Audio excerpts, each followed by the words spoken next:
So in this video, we are going to discuss about the MCQ questions from the chapter evolution. So ನಿಮಗೆ already ಹೇಳಿದ್ದೀನಿ evolution ಇಂದ ಎಷ್ಟು MCQ ಬರುತ್ತೆ ಅಂತ. There will be chances of 2 MCQ appearance in your final exam. Okay, so and this is a completely memory based subject. ಇದರಲ್ಲಿ ನೀವು ನೆನ್ಪಿಟ್ಕೋಬೇಕಾಗಿರೋ ತುಂಬಾ ವಿಷಯಗಳಿದಾವಲ್ವಾ. So ಹಾಗಾಗಿ ಇದರಿಂದಾನೇ ನಿಮಗೆ ಎರಡು MCQ questions ನ ಇಟ್ಟಿದ್ದಾರೆ. And there are many MCQ questions we can expect from each and every line of this chapter. Okay, so ಅದರಲ್ಲಿ major questions ಯಾವ್ದು ನನ್ನ ಪ್ರಕಾರ ಯಾವ್ದು ಕೇಳ್ಬೋದು ಅಂತ ಹೇಳ್ತಾ ಹೋಗ್ತೀನಿ. ಅದಕ್ಕೂ ಮೀರಿನೂ ಸಹ ಕ್ವಶನ್ಸ್ ಬರ್ಬೋದು. ಬಟ್ ನಾನು ಇಷ್ಟು ದಿನ ಏನ್ ಸ್ಟಡಿ ಮಾಡಿದೀನೋ ಅಷ್ಟರಲ್ಲಿ ಯಾವ್ಯಾವ ಕ್ವಶನ್ಸ್ ಬರ್ಬೋದು ಅಂತ ಒಂದು ನಿಮಗೆ ಏನು MCQ ಕ್ವಶನ್ಸ್ 2 MCQ ಕೊಡೋದ್ರಿಂದ ಔಟ್ ಆಫ್ ಔಟ್ ಸ್ಕೋರ್ ಮಾಡೋರ್ಗೆ ತುಂಬಾ ಇಂಪಾರ್ಟೆಂಟ್ ಆಗುತ್ತೆ ಈ chapter. Okay, so this is very a small chapter, but we can expect more MCQs from this chapter. Okay, so first coming to the first MCQ, ಯಾವ ತರ ಕೇಳ್ಬೋದು, on the basis of theories. So theories ಅಲ್ಲಿ ನಿಮಗೆ ಗೊತ್ತಿದೆ, we have many theories. Evolution explain ಮಾಡೋದಕ್ಕೆ ತುಂಬಾ ಥಿಯರಿಗಳು ಬಂದೋಗಿದಾವೆ. ಸೊ ಅದರಲ್ಲಿ the first and foremost theory was big bang theory. So ಇದ್ರ ಮೇಲ್ಗಡೆ ನಿಮಗೆ ಕೇಳ್ತಾರೆ, so the origin of universe ನ ಎಕ್ಸ್ಪ್ಲೇನ್ ಮಾಡಿದಂತ ಥಿಯರಿ ಯಾವ್ದು ಅಂದ್ರೆ that is big bang theory, origin of universe. So ಈ ಚಾಪ್ಟರ್ ಇಂದ ಹೆಂಗೆ ಅಂದ್ರೆ you will get some confusion. So ನೀವು ಕ್ವಶನ್ಸ್ ಆಪ್ಷನ್ಸ್ ನೋಡಿದಾಗ ಕನ್ಫ್ಯೂಸ್ ಆಗೋ ಚಾನ್ಸಸ್ ಇರುತ್ತೆ. ಸೊ ಹಾಗಾಗಿ ಈ ಚಾಪ್ಟರ್ ನಾವು ಪಿನ್ ಟು ಪಿನ್ ಓದಿದ್ರೆ ಮಾತ್ರ ನೀವು ಔಟ್ ಆಫ್ ಔಟ್ ತಗೊಳ್ಳೋದಕ್ಕೆ ಆಗೋದು. Okay, so next coming to the next one. So next ಯಾವ ಥಿಯರಿ ಮೇಲ್ಗಡೆ ಕೇಳ್ತಾರೆ, ನೆಕ್ಸ್ಟ್ ಪ್ಯಾನ್ಸ್ಪರ್ಮಿಯೆ. ಸೊ ಪ್ಯಾನ್ಸ್ಪರ್ಮಿಯಲ್ಲಿ ಏನ್ ಕೇಳ್ಬೋದು, ದ ಸ್ಪೋರ್ಸ್. ಸೊ ಸ್ಪೋರ್ಸ್ ಏನಾಗುತ್ತೆ, ಎಲ್ಲಾ ಕಡೆ ಹೋಗ್ಬಿಟ್ಟು ಸೊ ಏನು ಲೈಫ್ ನ ಫಾರ್ಮೇಶನ್ ಮಾಡೋದಕ್ಕೆ ಸ್ಪೋರ್ಸ್ ಆರ್ ದ ರೀಸನ್ ಅಂತ ಹೇಳ್ತಾ ಹೋಗ್ತಾರೆ. And this panspermia is introduced by the Greek thinkers. So Greek thinkers ಹೇಳ್ದಂತ ಥಿಯರಿ ಇದು. ಓಕೆ, ಸೊ ನೆಕ್ಸ್ಟ್ ಇನ್ಯಾವುದು, ನೆಕ್ಸ್ಟ್ ಥರ್ಡ್ ಥಿಯರಿ ಯಾವ್ದು ಅಂದ್ರೆ that is which is given by Louis Pasteur. So Louis Pasteur ಏನ್ ಹೇಳ್ತಾರೆ, so he said that the life is evolved from pre-existing life. ಈಗ life ಏನಿದೆ ಅದಕ್ಕೂ ಮುಂಚೆ ಇದ್ದಂತ ಲೈಫ್ ಇಂದ ಬಂದಿದೆ. ಫಾರ್ ಎಕ್ಸಾಂಪಲ್, ಈಗ ಯಾವ್ದೋ ಒಂದು ಪ್ಲಾಂಟ್ ಇದೆ ಅಂತ ಅನ್ಕೊಳ್ಳಿ. ಆ ಪ್ಲಾಂಟ್ ಯಾವ್ದ್ರಿಂದ ಬಂದಿದೆ, ಅದಕ್ಕೂ ಮುಂಚೆ ಒಂದು ಪ್ಲಾಂಟ್ ಇತ್ತು, ಅದರಿಂದ ಈ ಪ್ಲಾಂಟ್ ಬಂದಿದೆ. ಈಗ ಯಾವ್ದೋ ಒಂದು ಆರ್ಗಾನಿಸಮ್ ಇದೆ, ಅದಕ್ಕೂ ಮುಂಚೆ ಒಂದು ಆರ್ಗಾನಿಸಮ್ ಇತ್ತು, ಅದರಿಂದ ಇದು ಬಂದಿದೆ ಅಂತ ಹೇಳ್ತಾ ಹೋಗ್ತಾರೆ. That is true. ಸೊ ಈಗ ನಾವೆಲ್ಲ ಯಾರಿಂದ ಬಂದಿದೀವಿ, ನಮ್ ಪೇರೆಂಟ್ಸ್ ಇಂದ, ಅವ್ರ ಪೇರೆಂಟ್ಸ್ ಇಂದ. So that is the thought what he gave. Louis Pasteur ಏನ್ ಕೊಟ್ಟಿದ್ದಾರೆ ಅಂದ್ರೆ life is came from pre existing life ಅಂತ ಹೇಳ್ತಾರೆ. But he doesn't explain how that pre-existing life is arrived. So ಅವ್ರು ಆ ಪ್ರೀ ಎಕ್ಸಿಸ್ಟಿಂಗ್ ಲೈಫ್ ಯಾವ ತರ formation ಆಯ್ತು ಅವರು ಎಕ್ಸ್ಪ್ಲೇನ್ ಮಾಡಲ್ಲ. ಸೊ ಹಂಗಾಗಿ ಅವ್ರ ಥಿಯರಿ ಸಹ ಫೇಲ್ ಆಗುತ್ತೆ. ಬಟ್ ನಿಮಗೆ ಕೇಳ್ತಾ ಇರ್ತಾರೆ, ಲೂಯಿಸ್ ಪ್ಯಾಸ್ಚರ್ ಏನ್ ಹೇಳ್ತಾರೆ, the life is evolved from the pre existing life ಅಂತ ಹೇಳ್ತಾ ಹೋಗ್ತಾರೆ. ಓಕೆ, ಸೊ ನೆಕ್ಸ್ಟ್ ಅದಾದ್ಮೇಲೆ ಯಾವ್ದು ಬರುತ್ತೆ, important, that is Oparin and Haldane. So they introduced the chemical evolution ಅಲ್ವಾ. ಕೆಮಿಕಲ್ ಎವಲ್ಯೂಷನ್ ಅನ್ನೋ ಒಂದು ಕಾನ್ಸೆಪ್ಟ್ ನ ಇಂಟ್ರೊಡ್ಯೂಸ್ ಮಾಡಿದವ್ರೆ ಒಪಾರಿನ್ ಅಂಡ್ ಹಾಲ್ಡೆನ್. ಸೊ ಅವ್ರು ಏನ್ ಎಕ್ಸ್ಪ್ಲೇನ್ ಮಾಡ್ತಾರೆ, ಸೊ ಇಲ್ಲಿ ಎವಲ್ಯೂಷನ್ ಯಾವ ರೀತಿ ಆಯ್ತಂದ್ರೆ by some of the chemicals. ಕೆಲವೊಂದು ಕೆಮಿಕಲ್ಸ್ ಏನಾಗಿದೆ at higher temperature they formed the non organic chemicals, sorry inorganic chemicals ಇಂದ ಆರ್ಗ್ಯಾನಿಕ್ ಮಾಲಿಕ್ಯೂಲ್ಸ್ ಫಾರ್ಮೇಶನ್ ಆಯ್ತು ಅಂತ ಹೇಳ್ತಾರೆ. ಆರ್ಗ್ಯಾನಿಕ್ ಮಾಲಿಕ್ಯೂಲ್ಸ್ ಅಂದ್ರೆ ಯಾವ್ದಾದ್ರು ಬರುತ್ತೆ, ಅಮೈನೋ ಆಸಿಡ್ಸ್ ಆಗಿರ್ಬೋದು, ಪ್ರೋಟೀನ್ ಆಗಿರ್ಬೋದು, ಅಗೇನ್ ಕೆಲವೊಂದು DNA ಆಗಿರ್ಬೋದು, RNA ಆಗಿರ್ಬೋದು. ಇದ್ರಿಂದ ಏನಾಗುತ್ತೆ, ಸೆಲ್ ಕ್ರೋಮೋಸೋಮ್ ಫಾರ್ಮೇಶನ್ ಆಗುತ್ತೆ, ಅದರಿಂದ ಒಂದ್ ಸೆಲ್ ಬರುತ್ತೆ. ಸೊ ಈ ತರ ಪ್ರೋಟೀನ್ಸ್ ಇಂದ ಒಂದ್ ಸೆಲ್ ಫಾರ್ಮೇಶನ್ ಆಗುತ್ತೆ. ಸೊ ಈ ತರ ಆರ್ಗ್ಯಾನಿಕ್ ಮಾಲಿಕ್ಯೂಲ್ಸ್ ಯಾವ್ದ್ರಿಂದ ಬಂತು ಅಂತ ಹೇಳ್ತಾರೆ, those organic molecules are formed from the chemical or inorganic molecules ಅಂತ ಹೇಳ್ತಾ ಹೋಗ್ತಾರೆ. the life or is evolved from the inorganic chemicals ಅಂತ ಹೇಳ್ತಾ ಹೋಗ್ತಾರೆ. ಸೊ ಆ ಕೆಮಿಕಲ್ಸ್ ನ ಪ್ರೂವ್ ಮಾಡಿದವ್ರು ಇವರು ಥಿಯರಿಟಿಕಲ್ ಆಗಿ ಕೊಡ್ತಾ ಹೋಗ್ತಾರೆ, Oparin and Haldane.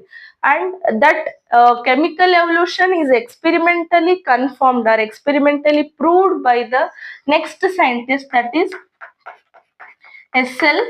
Miller. Okay. So S L Miller ಏನ್ ಮಾಡ್ತಾರೆ, ಒಪ್ಯಾರಿನ್ ಅಂಡ್ ಹಾಲ್ಡೆನ್ ಪ್ರಕಾರ ಅವ್ರ ಏನ್ ಕೆಮಿಕಲ್ ಎವಲ್ಯೂಷನ್ ಅನ್ನೋ ಒಂದು ಕಾನ್ಸೆಪ್ಟ್ ಇಂಟ್ರೊಡ್ಯೂಸ್ ಮಾಡ್ತಾರಲ್ವಾ, ಅದು ನಿಮಗೆ MCQ ಅಲ್ಲಿ ಕೇಳ್ತಾ ಇರ್ತಾರೆ. ಕೆಮಿಕಲ್ ಎವಲ್ಯೂಷನ್ ನ ಯಾರು ಇಂಟ್ರೊಡ್ಯೂಸ್ ಮಾಡಿದ್ದು ಅಂತ. ಸೊ ಅದೇ ಕೆಮಿಕಲ್ ಎವಲ್ಯೂಷನ್ ನ ಎಕ್ಸ್ಪೆರಿಮೆಂಟ್ ಅಲ್ಲಿ ಲ್ಯಾಬ್ ಅಲ್ಲಿ ಯಾರು ಪ್ರೂವ್ ಮಾಡ್ತಾ ಹೋಗ್ತಾರೆ ಅಂದ್ರೆ SL Miller. Okay. So SL Miller ಅವ್ರು ಯೂಸ್ ಮಾಡಿದಂತ ಕಂಡೀಷನ್ಸ್ ಏನು ಎಕ್ಸ್ಪೆರಿಮೆಂಟ್ ಮಾಡ್ಬೇಕಾದ್ರೆ, ಸೊ ಇನ್ಆರ್ಗ್ಯಾನಿಕ್ ಕೆಮಿಕಲ್ಸ್ ಇಂದ ಆರ್ಗ್ಯಾನಿಕ್ ಕೆಮಿಕಲ್ಸ್ ಫಾರ್ಮೇಶನ್ ಆಗೋದನ್ನ ಅವ್ರು ಪ್ರೂವ್ ಮಾಡ್ತಾರೆ. He was proved. ಸೊ ಯಾವ ತರ ಪ್ರೂವ್ ಮಾಡ್ತಾರೆ, he maintain some of the highest temperature about 800°C. So ಅದನ್ನ ನಿಮಗೆ ಕೇಳ್ತಾ ಇರ್ತಾರೆ, ಯಾವ ಟೆಂಪರೇಚರ್ ಅಲ್ಲಿ SL ಮಿಲ್ಲರ್ ಅವರು ಎಕ್ಸ್ಪೆರಿಮೆಂಟ್ ನ ಪ್ರೂವ್ ಮಾಡ್ತಾ ಹೋಗ್ತಾರೆ. ಎಷ್ಟು ಅಂದ್ರೆ that is 800°C. Okay. So ಇನ್ನೇನ್ ಪ್ರೂವ್ ಮಾಡ್ತಾರೆ, again he got some of the formation of amino acids.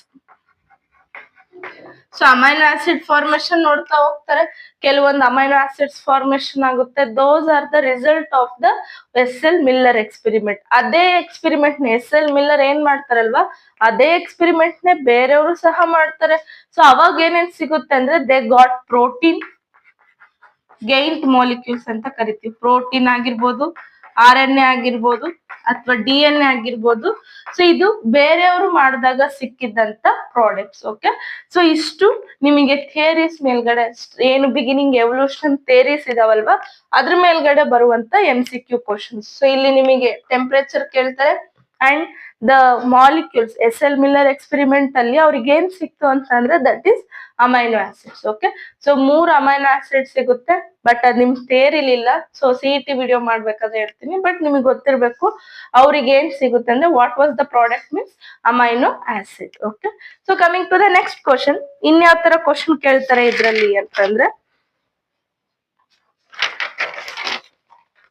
So ಇಲ್ಲಿ ಅಗೇನ್ ಮಿಲ್ಲರ್ ಎಕ್ಸ್ಪೆರಿಮೆಂಟ್ ಅಲ್ಲಿ ಅವ್ರು ಯಾವ್ಯಾವ ಗ್ಯಾಸಸ್ ಯೂಸ್ ಮಾಡಿದ್ರು ಅದನ್ನು ಕೇಳ್ತಾರೆ. Methane, ethane and also hydrogen gas and also water vapour. ಇಷ್ಟನ್ನ ಅವ್ರು ಯೂಸ್ ಬಾಯ್ಲ್ ಮಾಡ್ತಾ ಹೋಗ್ತಾರೆ ಅಂಡರ್ ಹೈಯೆಸ್ಟ್ ಟೆಂಪರೇಚರ್ 800°C ಅಲ್ಲಿ ಏನ್ ಮಾಡ್ತಾರೆ, ಅವಿಷ್ಟು ಗ್ಯಾಸಿಯಸ್ ಮಿಕ್ಸ್ಚರ್ ನ ಏನು ಬಾಯ್ಲ್ ಮಾಡ್ತಾ ಹೋಗ್ತಾರೆ. ಸೊ ಅವಾಗ he got amino acids. Okay. ಇಷ್ಟು ನಿಮಗೆ ಥಿಯರೀಸ್ ಇಂದ ಬರುವಂತ MCQ questions. Okay. So coming to the next question, so Darwin ship ಅದನ್ನ ಕೇಳ್ತಾರೆ. Which was the Darwin ship? So ಅವ್ರು ಗ್ಯಾಲಪೋಗಸ್ ಐಲ್ಯಾಂಡ್ ಗೆ ಸ್ಟಡಿ ಮಾಡ್ತಾ ಎಷ್ಟೊಂದು ಐಲ್ಯಾಂಡ್ಸ್ ವಿಸಿಟ್ ಮಾಡ್ತಾರೆ. ಅದ್ರಲ್ಲೂ ಒಂದು ಫೇಮಸ್ ಐಲ್ಯಾಂಡ್ ಯಾವ್ದು ಅಂದ್ರೆ ಗ್ಯಾಲಪೋಗಸ್ ಐಲ್ಯಾಂಡ್. ಓಕೆ. ಸೊ ಅಲ್ಲಿ ಅವರು ಏನು ಎಲ್ಲಾ ಕಡೆ ಹೋಗ್ಬೇಕಾದ್ರೆ ವೊಯೇಜ್, ಸಿ ವೊಯೇಜ್ ಅಂತ ಕರಿತೀವಿ. ಸಿ ವೊಯೇಜ್ ಅಂದ್ರೆ ಸಮುದ್ರ ಯಾನ. ಅಲ್ಲಿಗೆ ಹೋಗ್ಬೇಕಾದ್ರೆ ಏನ್ ಮಾಡ್ತಾರೆ, ಅವ್ರದಾದಂತ ಒಂದು ಸ್ವಂತ ಶಿಪ್ ಅಲ್ಲಿ ಹೋಗ್ತಾರೆ. So that ship was named as HMS Beagle. So this was the easiest question. If ನಿಮಗ್ ಬಂದ್ರೆ you can easily answer. Darwin ship ಯಾವ್ದು ಅಂದ್ರೆ HMS Beagle. Okay. So next ಅದೇ ಟೈಮಿಗೆ ಈ ಡಾರ್ವಿನ್ ಏನ್ ಸಿ ವೊಯೇಜ್ ಹೋಗ್ತಾರಲ್ವಾ, ಅದೇ ಟೈಮ್ ಅಲ್ಲಿ ಇನ್ನೊಬ್ರು ನ್ಯಾಚುರಲಿಸ್ಟ್ ಬರ್ತಾರೆ. ಈ was also A famous naturalist. ಯಾರು ಅಂತಂದ್ರೆ ಆಲ್ಫ್ರೆಡ್ ವ್ಯಾಲೆಸ್. ಸೊ ಈ ವಾಸ್ ಅನ್ ಅನದರ್ ನ್ಯಾಚುರಲಿಸ್ಟ್. ಇವರು ಯಾವ ಐಲ್ಯಾಂಡ್ ಮೇಲ್ಗಡೆ ಸ್ಟಡಿ ಮಾಡ್ತಾರೆ ಅಂದ್ರೆ, ಇವರು ಒಂದೇ ಐಲ್ಯಾಂಡ್ ಮೇಲ್ಗಡೆ ಸ್ಟಡಿ ಮಾಡಲ್ಲ. He studied some of the group of small islands.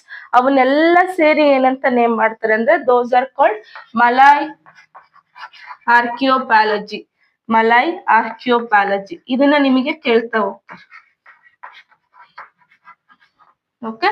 So ಇಷ್ಟು ನಿಮಗೆ ಇವೆರಡು MCQ ಕ್ವಶನ್ಸ್ ಈ ನ್ಯಾಚುರಲಿಸ್ಟ್ ಮೇಲ್ಗಡೆ ಕೇಳುವಂತ ಚಾನ್ಸಸ್ ಇರುತ್ತೆ. And coming to the next question, so that is evidences. So ಅದರಲ್ಲಿ first embryological evidence. Embryological evidence ನ ಇಂಟ್ರೊಡ್ಯೂಸ್ ಮಾಡಿದವರು ಯಾರು? Who was the scientist? That is Ernst Haeckel. So ಇದು ನಿಮಗೆ ಕೇಳುವಂತ ಚಾನ್ಸಸ್ ಇರುತ್ತೆ MCQ ಅಲ್ಲಿ. ಸೊ ಯಾರು ನಿಮಗೆ ಏನು ಎಂಬ್ರಿಯೋಲಾಜಿಕಲ್ ಎವಿಡೆನ್ಸ್ ನ ಪ್ರೂವ್ ಮಾಡಿದ್ದು ಅಂತ ಅಂದ್ರೆ, ಎಂಬ್ರಿಯೋಸ್ ಸ್ಟಡಿ ಮಾಡ್ತಾ ಅದು ಎವಲ್ಯೂಷನ್ ಗೆ ಕಾರಣ ಅಂತ ಪ್ರೂವ್ ಮಾಡ್ತಾ ಹೋಗ್ತಾರೆ. ಯಾರು ಅಂದ್ರೆ Ernst Haeckel. Okay. So but this again disproved. ಏನ್ ಅರ್ನ್ಸ್ಟ್ ಎಕಲ್ ಪ್ರೂವ್ ಏನೋ ಒಂದು ಥಿಯರಿ ಕೊಟ್ಟಿರ್ತಾರಲ್ವಾ, ಅದನ್ನ ಒಬ್ರು ಡಿಸ್ಪ್ರೂವ್ ಮಾಡ್ತಾರೆ. ದಿಸ್ ಯು ಆರ್ ರಾಂಗ್ ಅಂತ ಪ್ರೂವ್ ಮಾಡ್ತಾ ಹೋಗ್ತಾರೆ. ಯಾರು ಅಂತಂದ್ರೆ ಕಾರ್ಲ್ ಓನ್ ಬೇರ್. ಓಕೆ, ಕಾರ್ ಓನ್ ಬೇರ್, ಇವ್ರು ಏನ್ ಮಾಡ್ತಾರೆ, ಸೊ ಅದನ್ನ ರಾಂಗ್ ಅಂತ ಪ್ರೂವ್ ಮಾಡ್ತಾ ಹೋಗ್ತಾರೆ. ಅವ್ರಿಬ್ರಲ್ಲಿ ಯಾವ್ದಾದ್ರು ನಿಮಗೆ MCQ ಕೇಳೋ ಚಾನ್ಸಸ್ ಇರುತ್ತೆ. Okay, so next coming to the another evidence, ಇನ್ಯಾವ್ದು ಕೇಳ್ತಾರೆ ಅಂತಂದ್ರೆ that is natural selection which was occurred in England. Natural ಸೆಲೆಕ್ಷನ್ಗೆ ಒಂದು ಎಕ್ಸಾಂಪಲ್ ತಗೋತಾರೆ, ಯಾವ್ದು ಅಂದ್ರೆ industrial melanism. So this is an example for natural selection. So England ಅಲ್ಲಿ ಆದಂತ ಒಂದು ಇನ್ಸಿಡೆಂಟ್ ನ ಅವ್ರು ಏನ್ ಮಾಡ್ತಾರೆ, ನ್ಯಾಚುರಲ್ ಸೆಲೆಕ್ಷನ್ ಗೆ ಎಕ್ಸಾಂಪಲ್ ತಗೊಳ್ತಾ ಹೋಗ್ತಾರೆ. ಓಕೆ, ಸೊ ಇಲ್ಲಿ ಏನ್ ಪ್ರೂವ್, ಇಲ್ಲಿ ಅವರು ಇಂಡಸ್ಟ್ರಿಯಲ್ ಮೆಲಾನಿಸಮ್ಗೆ ನ್ಯಾಚುರಲ್ ಸೆಲೆಕ್ಷನ್ಗೆ ಅದನ್ನ ಎಕ್ಸಾಂಪಲ್ ತಗೊಂತಾರೆ. ಅಲ್ಲಿ ಏನ್ ನೋಡ್ತಾರೆ, ಇಂಡಸ್ಟ್ರಿಯಲ್ ಮೆಲಾನಿಸಮ್ ಅಲ್ಲಿ ಏನ್ ನೋಡ್ತಾರೆ, ಇಂಡಸ್ಟ್ರೀಸ್ ಆಗೋಕ್ಕೂ ಮುಂಚೆ ಯಾವ ತರ ಇತ್ತು, ಇಂಡಸ್ಟ್ರೀಸ್ ಆದ್ಮೇಲೆ ಏನ್ ಚೇಂಜ್ ಆಯ್ತು. ಸೊ ಅದಕ್ಕೆ ಒಂದು ನ್ಯಾಚುರಲ್ ಸೆಲೆಕ್ಷನ್ಗೆ ಒಂದು ಎಕ್ಸಾಂಪಲ್ ತಗೊಂತಾರೆ. ಏನು ನ್ಯಾಚುರಲ್ ಸೆಲೆಕ್ಷನ್ ಅಂದ್ರೆ the organism which is selected by nature. ಯಾವ ತರ ಆರ್ಗನಿಸಮ್ ಸೆಲೆಕ್ಟ್ ಆಗುತ್ತೆ, which is fit to changing environment. ಯಾರು ಚೇಂಜಿಂಗ್ ಎನ್ವಿರಾನ್ಮೆಂಟ್ ಗೆ ಅಡ್ಜಸ್ಟ್ ಆಗ್ತಾರಲ್ವಾ, ಆ ತರದವ್ರನ್ನ ಏನ್ ಮಾಡುತ್ತೆ, ನೇಚರ್ ವಿಲ್ ಸೆಲೆಕ್ಟ್. ಅಂಡ್ ಉಳ್ದಿರೋರು ಏನಾಗ್ತಾರೆ, ಡಿಸಪಿಯರ್ ಆಗ್ತಾರೆ ನೇಚರ್ ಇಂದ. ಸೊ ಇಲ್ಲಿನೂ ಅಷ್ಟೇ, ಅದಕ್ಕೆ ಒಂದು ಎಕ್ಸಾಂಪಲ್ ಸ್ಟಡಿ ಮಾಡ್ತಾರೆ. ಯಾವ್ದ್ರ ಮೇಲೆ ಅಂದ್ರೆ ದಟ್ ಈಸ್ ಪೆಪ್ಪರ್ಡ್ ಮಾತ್. ಓಕೆ, ಸೊ ಅದ್ರ ಸೈಂಟಿಫಿಕ್ ನೇಮ್ ಏನು ಅಂದ್ರೆ ಬಿಸ್ಟನ್ ಬೆಟ್ಯುಲೇರಿಯಾ.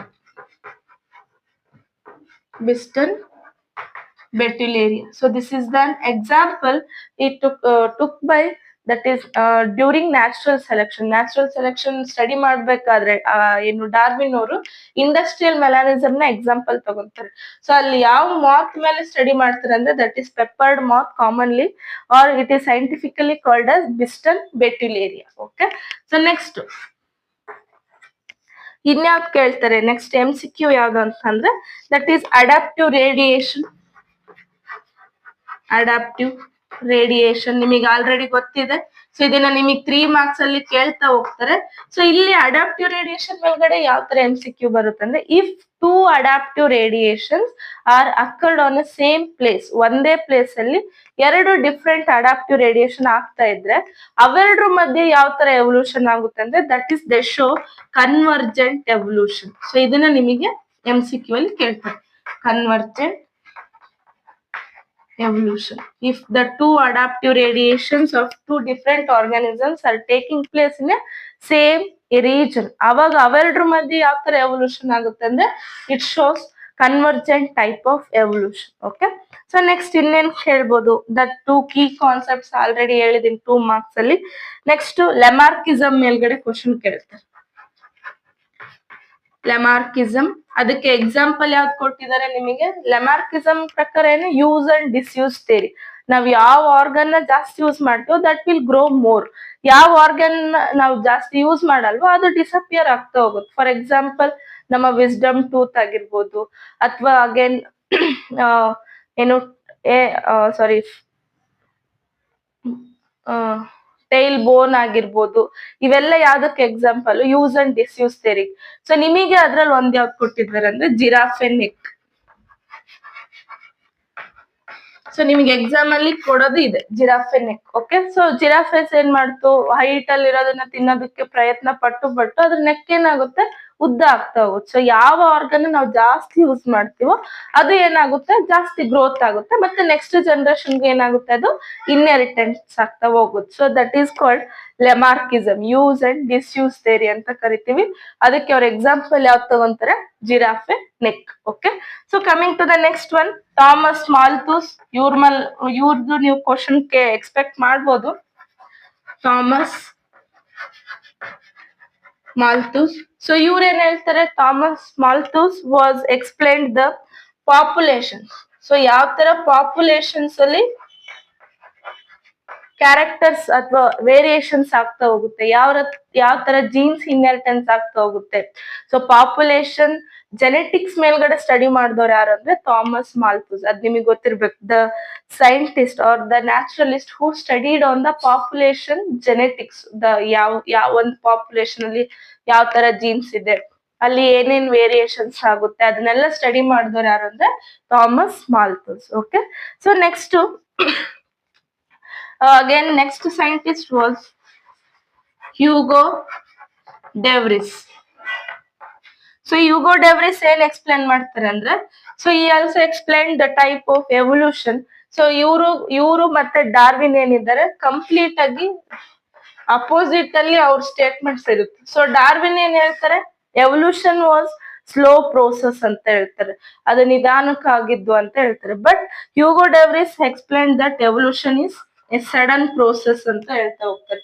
ಅಂಡ್ ಆಲ್ಸೋ ಸಾಲ್ಟೇಷನ್ ಅನ್ನೋ ವರ್ಡ್ ನ ಇಂಟ್ರೊಡ್ಯೂಸ್ ಮಾಡಿದವ್ರು ಯಾರು ಅಂದ್ರೆ ಹ್ಯೂಗೋ ಡೆವ್ರಿಸ್. ಸಾಲ್ಟೇಷನ್ ಅಂದ್ರೆ ನಿಮಗೆ ಆಲ್ರೆಡಿ ಹೇಳಿದೀನಿ, ಏನು ಸಾಲ್ಟೇಷನ್ ಅಂದ್ರೆ single step with large mutation. Sudden ಆಗಿ ಹೆಚ್ಚಿಗೆ ಏನಾದ್ರು ಚೇಂಜಸ್ ಆದ್ರೆ ಅದನ್ನೇ ನಾವೇನಂತ ಕರಿತೀವಿ, ಸಾಲ್ಟೇಷನ್ ಅಂತ ಕರಿತೀವಿ. ಅಂಡ್ ಇವ್ರೇನ್ ಹೇಳ್ತಾರೆ, it is a sudden change, evolution is a sudden change ಅಂತ ಹೇಳ್ತಾರೆ. But Darwin said that it was a gradual change. Okay, so and also ಇವರು ಮ್ಯೂಟೇಶನ್ಸ್ ಇಂದ ಏನಾಗುತ್ತೆ, ಎವಲ್ಯೂಷನ್ ಆಗುತ್ತೆ ಅಂತ ಹೇಳ್ತಾರೆ. So the word mutation is also introduced by the Hugo de Vries. But Darwin ಏನ್ ಮಾಡ್ತಾರೆ, ಮ್ಯೂಟೇಶನ್ ಇಂದ ಆಗಲ್ಲ, ಎವಲ್ಯೂಷನ್ ವೇರಿಯೇಷನ್ಸ್ ಇಂದ ಆಗುತ್ತೆ ಅಂತ ಹೇಳ್ತಾರೆ. ಓಕೆ, ಸೊ ಇಷ್ಟು ಹ್ಯೂಗೋ ಡೆವ್ರಿಸ್ ಈ ಎರಡು ಟರ್ಮ್ಸ್ ನ ಇಂಟ್ರೊಡ್ಯೂಸ್ ಮಾಡ್ತಾ ಹೋಗ್ತಾರೆ, ಮ್ಯೂಟೇಶನ್ ಮತ್ತೆ ಸಾಲ್ಟೇಷನ್. ಸಾಲ್ಟೇಷನ್ ಅನ್ನೋದನ್ನ ಇಂಟ್ರೊಡ್ಯೂಸ್ ಮಾಡಿದವ್ರೆ ಹ್ಯೂಗೋ ಡೆವ್ರಿಸ್. ಏನು ಸಾಲ್ಟೇಷನ್ ಅಂದ್ರೆ, ಇಲ್ಲಿ ಡಾರ್ವಿನ್ ಏನ್ ಮಾಡ್ತಾರೆ, ಎವಲ್ಯೂಷನ್ ಯಾವ ರೀತಿ ಆಯ್ತು ಅಂತ ಹೇಳ್ತಾರೆ, by a gradual or variations, and it is a gradual process and it is by variation ಅಂತ ಹೇಳ್ತಾ ಹೋಗ್ತಾರೆ. So again coming to the most important MCQ ಯಾವ್ದು ಅಂದ್ರೆ, that is brief account of evolution ಇಂದ ಒಂದು MCQ ನಿಮಗೆ ಇದ್ದೇ ಇರುತ್ತೆ. ಯಾವ್ದು ಅಂತಂದ್ರೆ, that is the first form of life ಯಾವಾಗ ಆಗಿದ್ದು ಅಂದ್ರೆ, that is 2000 million years ago. Okay, so next jawless fish ಮೇಲ್ಗಡೆನು ಕ್ವಶನ್ ಕೇಳ್ತಾರೆ, ಯಾವ ತರ ಅಂದ್ರೆ 350 ಮಿಲಿಯನ್ ಇಯರ್ಸ್ ಎಗೋ ಏನಾಗುತ್ತೆ, ಜಾಲೆಸ್ ಫಿಶ್ ಏನಾಗುತ್ತೆ, ಫಾರ್ಮೇಶನ್ ಆಗ್ತಾ ಹೋಗುತ್ತೆ. ನೆಕ್ಸ್ಟ್ ಅದಾದ್ಮೇಲೆ ಸೀಲೋಕ್ಯಾತ್ ಮೇಲ್ಗಡೆ ನಿಮಗೆ ಕ್ವಶನ್ ಕೇಳುವಂತ ಚಾನ್ಸಸ್ ಇರುತ್ತೆ.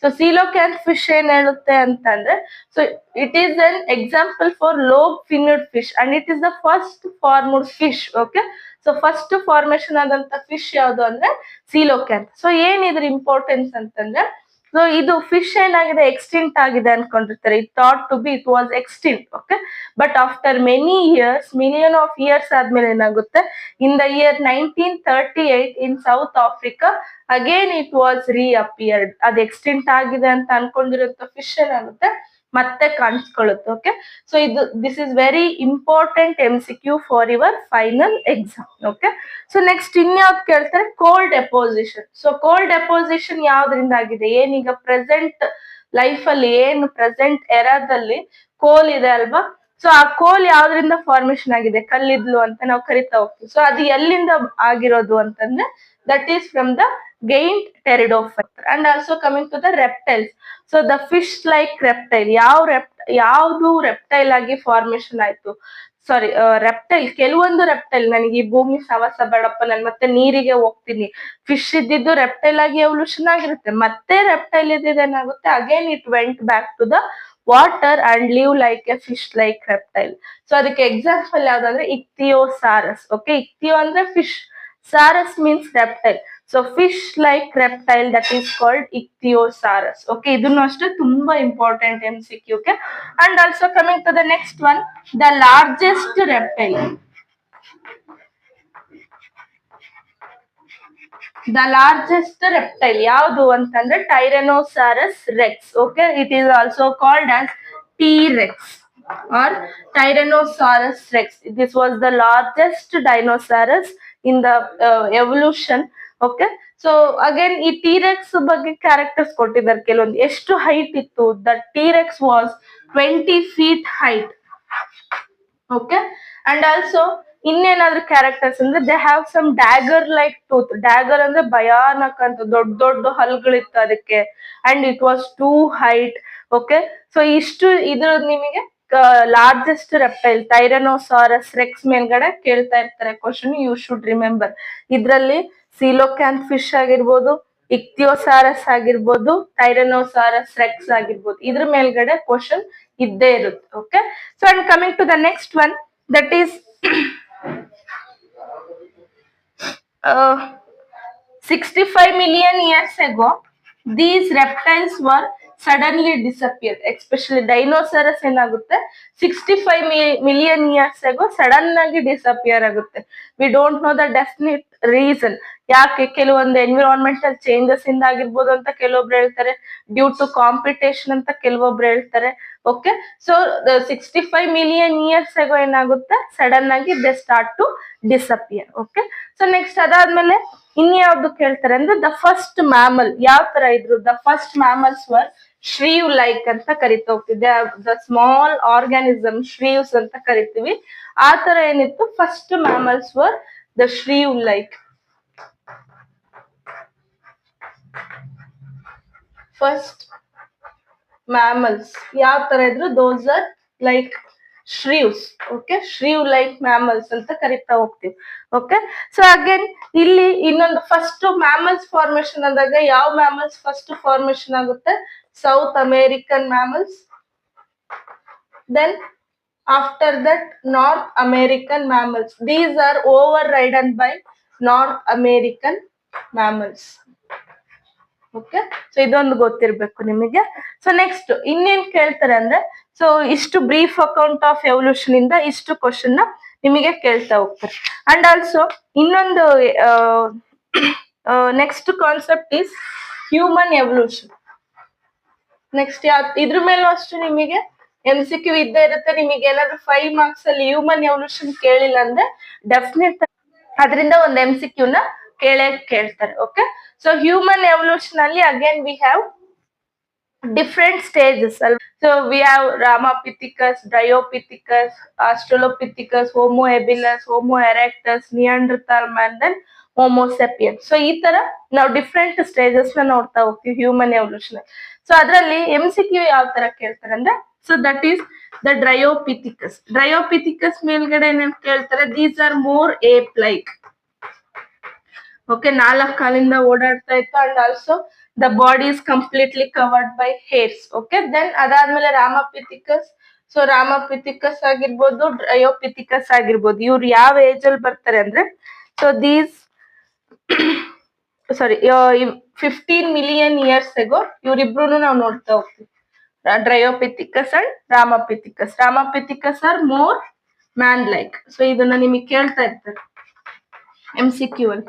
ಓಕೆ, ಸೊ ನೆಕ್ಸ್ಟ್ ಆಸ್ಟ್ರಲೋಪಿಥಿಕಸ್ ಮೇಲ್ಗಡೆ ಏನ್ ಕ್ವಶನ್ ಬರ್ಬೋದು? ಆಸ್ಟ್ರಲೋಪಿಥಿಕಸ್. ಸೊ ಇವ್ರು ಎಲ್ಲಿ ಜೀವನ ಮಾಡ್ತಿದ್ರು ಅಂದ್ರೆ, these were living in the grass lands of South Africa.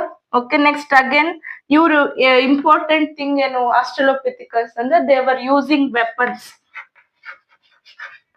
Okay, first weapons ನ ಯೂಸ್ ಮಾಡಕ್ ಸ್ಟಾರ್ಟ್ ಮಾಡಿದ್ದ ಯಾರು ಅಂದ್ರೆ Australopithecus. Okay, those weapons are made up of stone or some wood material. So first weapons ನ ಏನು start ಮಾಡಿದ್ use ಮಾಡೋದಕ್ಕೆ ಯಾರು ಅಂದ್ರೆ Australopithecus. ಅಂಡ್ ನೆಕ್ಸ್ಟ್ ಅದಾದ್ಮೇಲೆ Homo habilis. So you should remember Homo habilis are very important. ಯಾಕೆಂದ್ರೆ because first human characters ನ ತೋರಿಸಿದ್ದಾರೆ ಅಂದ್ರೆ ಹೋಮೋ ಎಬಿಲಸ್. ಅಲ್ಲಿಂದಾನೆ ಹೋಮೋ ಅನ್ನೋ ವರ್ಡ್ ಸ್ಟಾರ್ಟ್ ಆಗ್ತಾ ಹೋಗುತ್ತೆ, homo sapiens. So first human like organisms ಯಾರು ಅಂದ್ರೆ homo habilis. Okay, so next ಅದಾದ್ಮೇಲೆ ಇವ್ರದ್ದು ಬ್ರೈನ್ ಕೆಪಾಸಿಟಿ ಕೊಟ್ಟಿದ್ದಾರೆ ಎಷ್ಟು ಅಂದ್ರೆ 650 to 800 cc. cc means cranial capacity. Okay, first homo habilis brain capacity ಕೊಟ್ಟಿದ್ದಾರೆ, ಅಲ್ಲಿವರೆಗೂ ಯಾರ್ದು ಕೊಟ್ಟಿಲ್ಲ. ಓಕೆ, so next these were usually ate meat. ಇವ್ರು ಬರೀ ಯೂಶಲ್ ಆಗಿ ಮೀಟ್ ನೇ ತಿಂತಾ ಇದ್ರು. ಓಕೆ, ಸೊ ಇಲ್ಲಿ ಆಸ್ಟ್ರಲೋಪಿಥಿಕಸ್ ಫಸ್ಟ್ ಹಂಟಿಂಗ್ ಸ್ಟಾರ್ಟ್ ಮಾಡಿದ್ದಾರು ಅಂದ್ರೆ australopithecus by using some weapons. Okay, so next ಅದಾದ್ಮೇಲೆ ಹೋಮೋ ಎರೆಕ್ಟಸ್. ಹೋಮೋ ಹೌದಾ ಆಗ್ತೈತಿ. Homo erectus.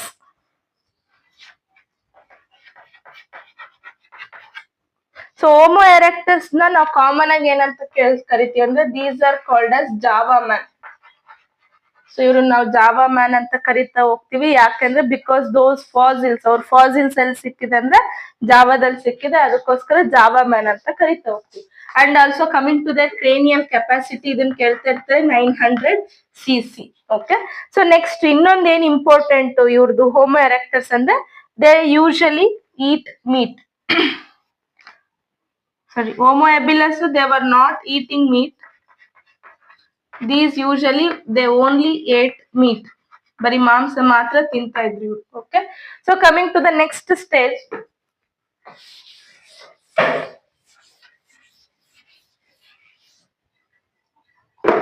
So next stage ಯಾವ್ದು ಅಂದ್ರೆ that is Neanderthal man.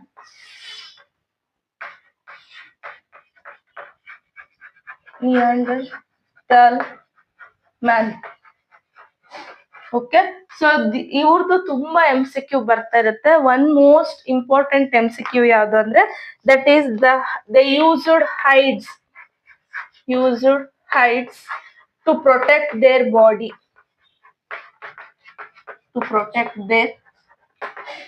This is very important MCQ. ಯಾವ evolution ಎಲ್ಲಿಂದ ಸ್ಟಾರ್ಟ್ ಮಾಡಿದ್ದು ಒಂದು ಬಾಡಿ ಪ್ರೊಟೆಕ್ಷನ್ ಗೆ, ಅಲ್ಲಿವರೆಗೂ ನೇಕೆಡ್ ಇರ್ತಾರೆ.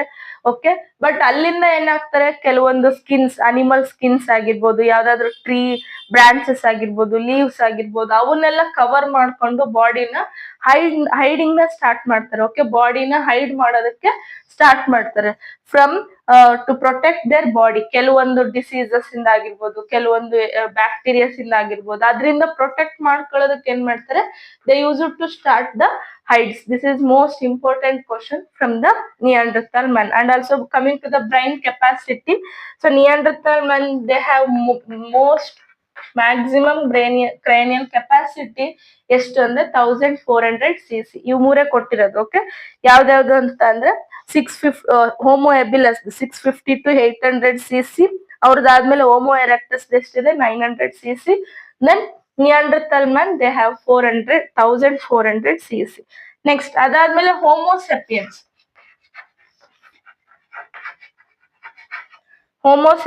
ಯಾವಾಗ ಫಾರ್ಮೇಶನ್ ಆಗ್ತಾರೆ ಅಂದ್ರೆ that is during ice age. So ಇದನ್ನ ಕೇಳ್ತಾರೆ, ಯಾವಾಗ ಹೋಮೋಸೆಪಿಯನ್ಸ್ ಫಾರ್ಮೇಶನ್ ಆದ್ರು ಅಂದ್ರೆ that is most important MCQ question during ice ages. Okay, next ಅದಾದ್ಮೇಲೆ the last MCQ, the modern homo sapiens ಏನಿದ್ದಾರೆ, they show some prehistoric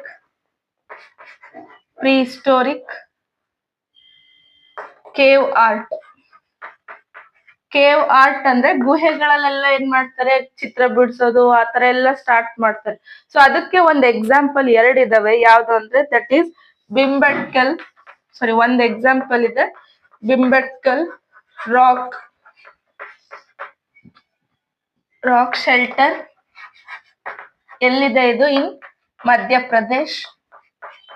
okay, resin district. Okay, so students, these are the important MCQ questions from the chapter evolution. So ಇನ್ನೊಂದು ಇದರಲ್ಲಿ ಏನಪ್ಪಾ ಅಂತಂದ್ರೆ, so ನಾನು ನಿಮಗೆ already ಹೇಳಿದೆ ಯೂಗೋ ಡೆವ್ರಿಸ್. So ಯೂಗೋ ಡೆವ್ರಿಸ್ ಈ introduce the term ಸಾಲ್ಟೇಷನ್. Okay, so ಅವರು ರಿಸರ್ಚ್ ಮಾಡ್ಬೇಕಾದ್ರೆ ಯಾವ ಪ್ಲಾಂಟ್ ಮೇಲೆ ಅವರು ರಿಸರ್ಚ್ ಮಾಡ್ತಾರೆ ಅಂದ್ರೆ, ಸೊ ಅದು ತುಂಬಾ ಇಂಪಾರ್ಟೆಂಟ್. ಅದು ಒಂದು ನೋಟ್ಸ್ ಮಾಡ್ಕೊಳ್ರಿ. ಯಾವ್ದು ಅಂತಂದ್ರೆ that is evening prime rose.